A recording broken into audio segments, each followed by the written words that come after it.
Hello నమస్తే, నేను మీ doctor సరళ గైనకాలజిస్ట్, ప్రజ్ఞ హాస్పిటల్ మేడ్చల్ నుండి మాట్లాడుతున్నా. సో రంజాన్ గురించి అడుగుతున్నారు అందరూ. రంజాన్ మాసంలో ఫాస్టింగ్స్ మేడం నేను ఇన్నేళ్ల నుండి చేస్తున్నాను, ఈసారి కూడా చేస్తాను. ఇంకా మా ఇంట్లో వాళ్ళు చెప్తున్నారు నేను ఫాస్టింగ్ చేస్తే బేబీ కూడా ఫాస్టింగ్, డబల్ ఫాస్టింగ్ ఇంకా ఎక్కువ ఉపయోగం అంటున్నారు అని అడుగుతున్నారు అనమాట.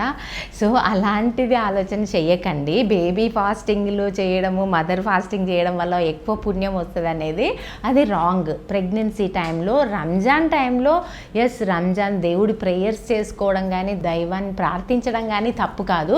బట్ ఫాస్టింగ్ చేస్తా, వాటర్ తాగకుండా ఉంటా, ఏం తినకుండా ఉంటా, బేబీని కూడా అలానే ఉంచుతా అనేది కరెక్ట్ కాదు. ఖచ్చితంగా మీరు లిక్విడ్స్, ముందే సమ్మర్, ఇది లిక్విడ్స్ బాగా తీసుకోవాలి, ఫ్రూట్స్ వెజిటబుల్స్ బాగా తీసుకోవాలి. డైట్ బేబీకి గ్లూకోజ్ లెవెల్ అందుతూనే ఉండాలి రెగ్యులర్గా. ఏమాత్రం బేబీకి గ్లూకోజ్ తక్కువ సరఫరా జరిగినా కూడా వాటర్ లెవెల్ తగ్గిపోవడము, బేబీ గ్రోత్ మీద ఎఫెక్ట్ కావడము. ఇక చాలామంది ఫాస్టింగ్స్ చేసి అలానే చెప్పినా వినకుండా చేసి నెక్స్ట్ డే రోజు కొలాప్స్ అయిపోయి, లో బీపీ అయిపోయి, డీహైడ్రేట్ అయిపోయి హాస్పిటల్లో అడ్మిషన్ చేసే కండిషన్లో వస్తున్నారనమాట. సో అలాంటి రిస్కులు, హెల్త్ పరంగా రిస్కులు మీరు కానీ చేసుకోకండి, బేబీని కూడా రిస్కులో పెట్టకండి.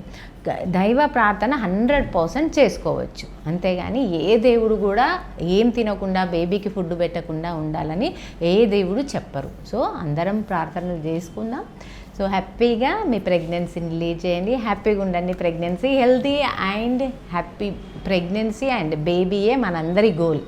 కాబట్టి మీరు స్మూత్గా ప్రెగ్నెన్సీ జర్నీ జరగాలంటే ఫాస్టింగ్లు అవి చేయకుండా ఫ్రూట్స్, వెజిటబుల్స్, లిక్విడ్స్ బాగా తీసుకొని, రెస్ట్ బాగా తీసుకుంటూ హ్యాపీగా ఉంటే మీ డెలివరీ కూడా స్మూత్గా హ్యాపీగా జరిగిపోతుంది. Thank you.